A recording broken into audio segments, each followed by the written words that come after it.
She vanished. No warning, no closure. Weeks passed, maybe months, and just when your silence had started to feel like strength, ping. One word. Hey. It shouldn't matter, but it does. It pulls at something deeper, not just your memory of her, but your memory of you, the version of you she left behind. Most men see that message as hope, but what if it's not hope? What if it's a test of your growth, your control, your frame? This moment isn't about her, it's about you. How you respond now will define everything she sees moving forward. And in this video, I'll show you how to handle it like a man who doesn't chase, but leads. If you're ready to master that silence and move with power, like this video and subscribe to Stoic Station. Let's begin. It wasn't love. It was a probe. It begins quietly. A message, just one word. Hey. It lands in your inbox without warning, simple and soft, almost innocent. And yet, something in your chest tightens, not because of what it says, but because of what it might mean. You've been walking your own path, rising from the silence she left you in. You've been holding yourself together, rebuilding, healing, becoming something steadier, stronger, quieter. And then that one word. You pause, not just because it surprises you, but because it shakes something loose in your mind. It feels like a door creaking open. Like maybe she's reaching back for something real. But that's the illusion. And if you don't stop to see it for what it is, you'll fall headfirst into the emotional trap most men never see coming.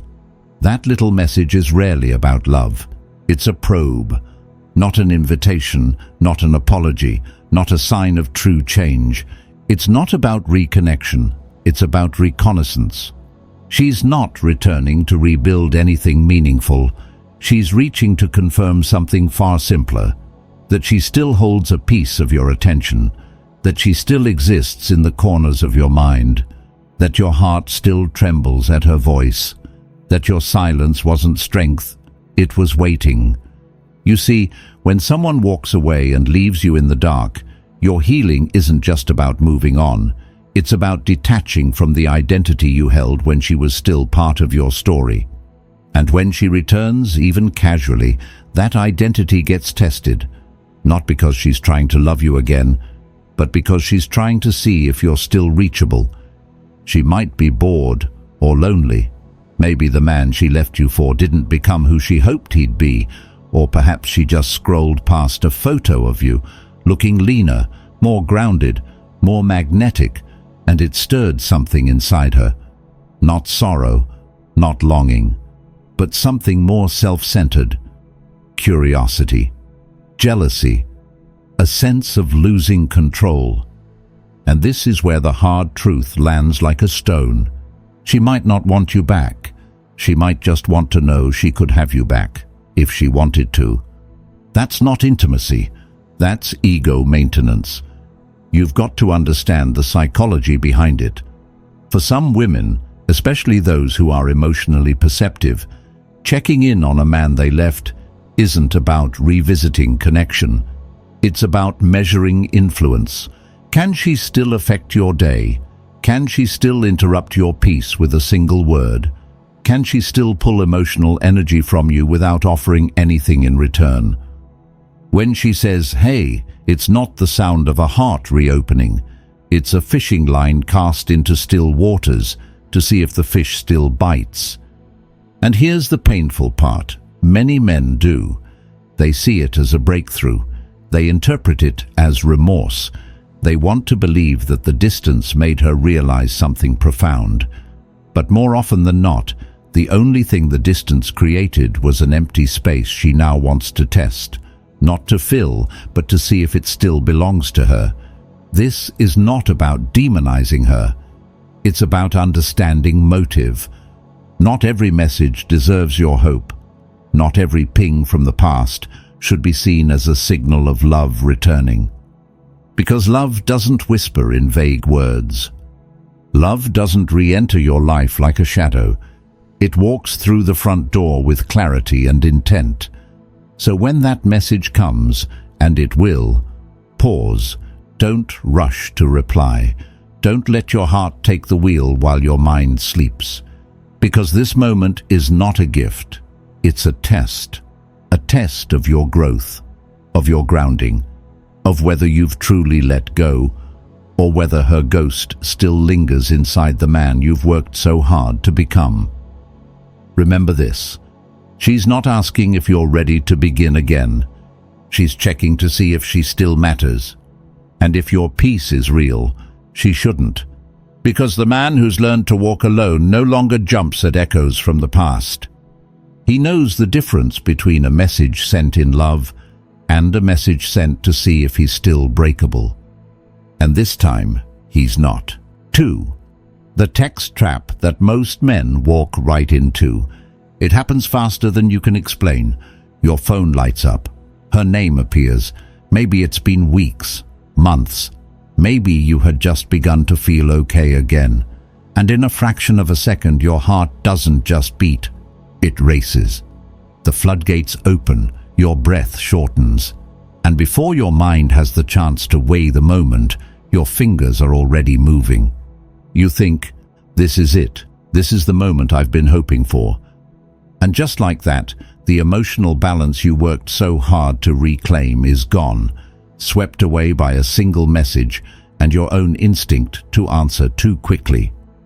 Most men don't fail because she texted. They fail because they rush to believe it meant something. In that instant, what could have been a powerful, grounded moment, a moment to observe, to reflect, to stand tall, is forfeited. You turn what could have been a strategic pause into an emotional surrender, and you don't even realize it.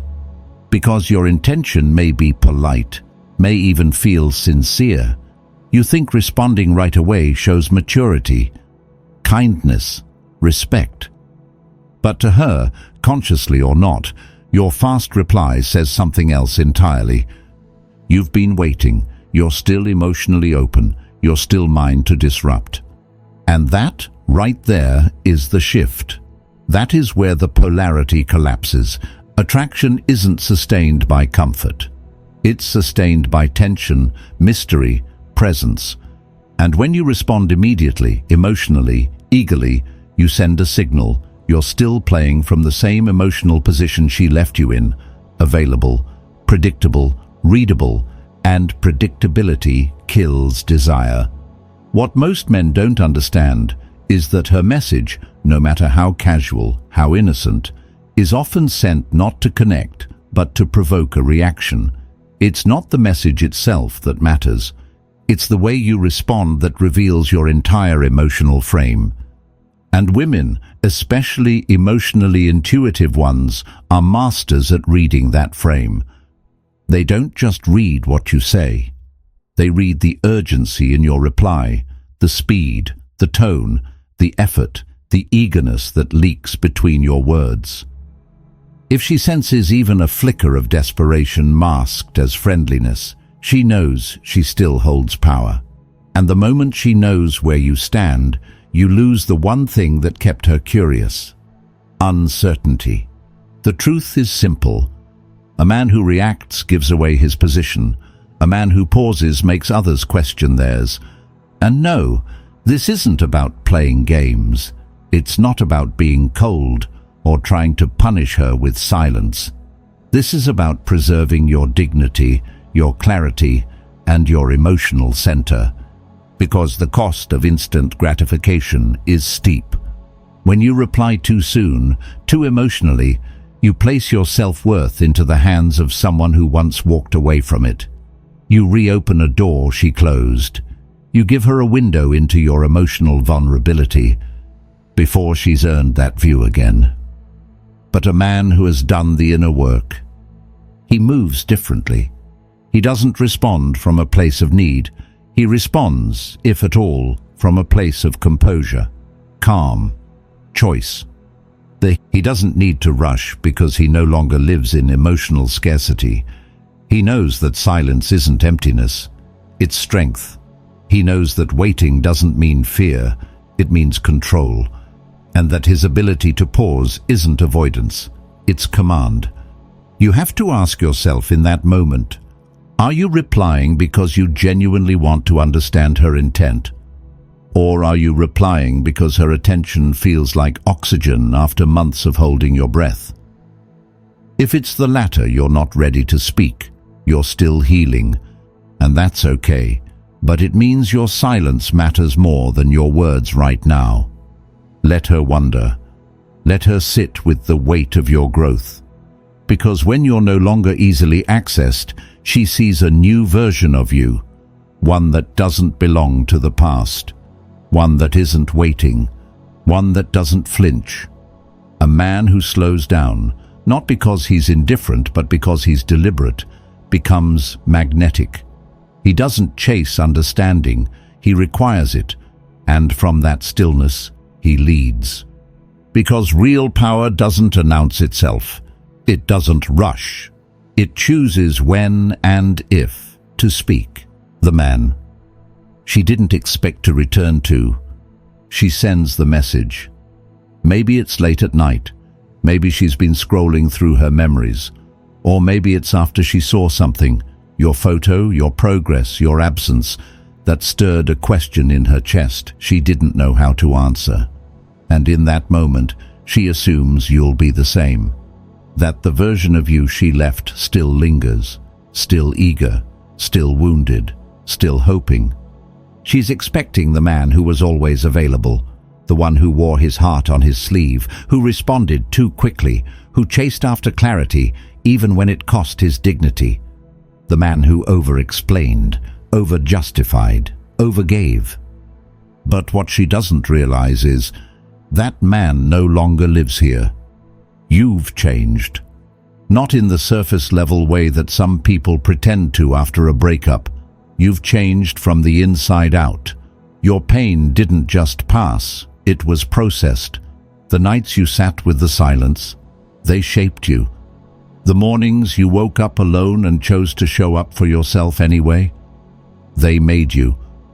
So now when that message comes, whatever it says, whatever its tone, you no longer see it the way you once did. You don't see a second chance. You see a data point. You don't think, what does she want from me now? You ask, what happened in her world that made her reach back into mine? You're not eager to rewind the tape, to revisit the old storyline, to see if it plays differently this time. Because now you're questioning something deeper. Does she even belong in the next scene of your life? That's not bitterness talking. That's discernment. That's clarity. That's growth. You've stopped viewing her attention as something to earn, because you no longer assign your worth to who stays or who leaves. You've stepped into a different posture entirely, one that's built on internal validation. You don't need her to apologize. You don't need her to explain. You don't need her to acknowledge what she broke, because closure is no longer something you're chasing. You created your own, in the quiet moments when no one came to save you. You didn't find peace in her return. You found it in her absence. And now that she's back, not with presence but with a ping of curiosity, it doesn't move you the way she expected it to. You're not angry, you're not cold, but you're no longer accessible in the same way. And that's what unsettles her. She's not texting the man she left. She's texting a man she can no longer predict. And that unpredictability, that stillness, that quiet strength you've built from solitude, it's magnetic, not because you're trying to be mysterious, but because you've stopped broadcasting your emotions to people who haven't earned the right to hear them. Your silence isn't distance, it's refinement. It says more than any explanation ever could, because a man who has truly done the work doesn't need to prove anything anymore. He no longer needs to be chosen. He chooses. He no longer clings to the past. He builds the future. And in that future, not everyone who once mattered still fits. So when she comes back expecting the same emotional landscape she left, expecting you to orbit her again, To hand her the same access she used to have, she finds something else entirely. She finds boundaries.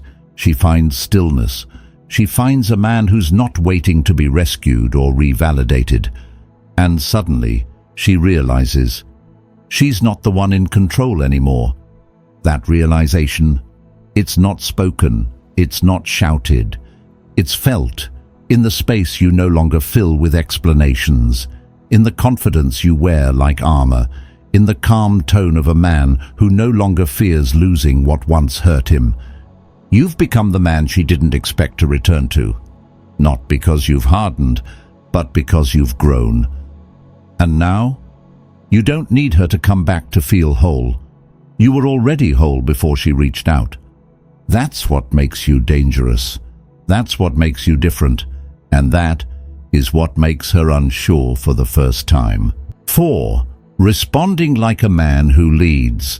Let's say you decide to respond, and that's a big decision, not an obligation, not a reflex, but a deliberate sovereign choice, because that's what this is really about. Not silence as punishment, not aloofness as a tactic, but power over performance. You don't respond to validate her curiosity. You respond, if at all, to clarify her intent. Because once someone has walked away from your presence, disregarded your worth, distanced themselves from your life, they lose the automatic right to your attention. You are not required to offer a soft landing to someone who chose to disappear. You are not obligated to be available just because they remembered you in a moment of boredom, nostalgia, or uncertainty. You don't owe her softness. You owe yourself consistency. And if you do choose to engage, you don't step back into the old dynamic. You don't respond as the man you used to be, the one who needed her validation, who reached for comfort, who feared saying the wrong thing because he didn't want to lose her again. That man is gone. What replaces him is a man rooted in self-respect, one who's no longer emotionally stirred by the same energy that once hurt him. So when she sends something vague, "Hey," or "been thinking about you," you don't match her vagueness with politeness. You don't say, "Good to hear from you," or "I've missed you too." You don't hand her confirmation that you're still emotionally tethered to a bond that she left behind. You respond in a way that shifts the power back to where it belongs, with you. You respond in a way that demands clarity, not comfort. A single line, steady, intentional. Interesting. What's on your mind? Not emotional, not hostile, just clear. That question changes everything, because now she has to bring something real to the table. She has to explain her reappearance. She has to face the fact that your response is no longer shaped by hope, but by purpose. She's no longer in control of the narrative. You are. This isn't about being cold. It's about being discerning. You're no longer reacting. You're leading. And when you lead from self-respect, the entire dynamic realigns. You are not afraid of her leaving again. You're not trying to prevent another goodbye. You're not here to reopen an old wound. You're here, calmly, to observe whether she belongs in the next chapter of a life that no longer revolves around her. If she's serious, if her message comes with true intention, clarity, and vulnerability, she'll show it. She'll step into the space you've created with honesty. She'll bring substance, not just suggestion. She'll acknowledge your growth rather than ignore it. And if she doesn't, if she retreats into silence again or disappears once the mystery fades, you won't flinch, because you didn't respond to reconnect. You responded to reveal. And what was revealed, her inconsistency, her uncertainty, her ego-driven curiosity, was never your loss to grieve. That's the difference now. You're not the man waiting on her words to feel whole. You're not chasing anything anymore. You've already arrived at peace. And peace, once built, isn't shaken by someone else's hesitation. You're no longer trying to rewrite old chapters. you're living in the next one. And this new chapter, it's written by your standards, not your longing. Only those who show up with truth, consistency, and respect earn a place in it. Anyone else, no matter how familiar, no matter how tempting, remains in the past where they chose to stand.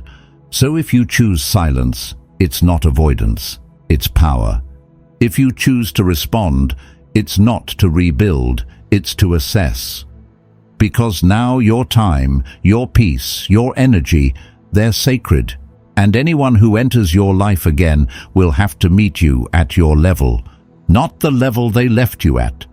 And that, right there, is the mark of a man who leads. Summary: you've earned your peace, not through luck or distraction, but through the quiet labor of self-restoration. You've sat with the silence she left, not just hearing it, but learning from it. You've rebuilt your strength without applause, your identity without her reflection, and your purpose without her presence. So when she reappears, casually, suddenly remembering how to spell your name, don't forget the cost it took to become who you are now. This isn't about bitterness. It's about boundaries. It's not about punishing her with coldness. It's about protecting the clarity you fought for. You're not withholding emotion out of spite. You're guarding value out of wisdom. This is no longer about whether she wants you again. It's about whether she deserves to meet the man you've become. You don't chase. You don't explain. You don't perform. You choose. You observe. You lead. Because you're not the man she left behind. That version of you was open without condition, responsive without reflection, giving without discernment. Now, you are still, certain, selective. You are the man she didn't expect to meet, the one who doesn't react to noise, who doesn't answer to ego, and who no longer trades peace for proximity. If this message resonated with you, take a moment to pass it forward. There's a man out there who needs to hear exactly this, someone who's trying to make sense of silence, of endings, of who he's becoming on the other side of heartbreak. Share this with him. Support this space so we can continue having real conversations that don't just inspire, they ground and strengthen. Like this video, subscribe to Stoic Station. Your support helps keep this mission alive. For every man choosing growth over ego, peace over chaos, and self-respect over reaction. Because what we're building here isn't just content, it's clarity. And sometimes the most powerful thing you can do isn't to speak louder, it's to stand still, to respond with strength, and to lead by example. Let's keep showing up, not for approval, not for attention, but because we know who we are now.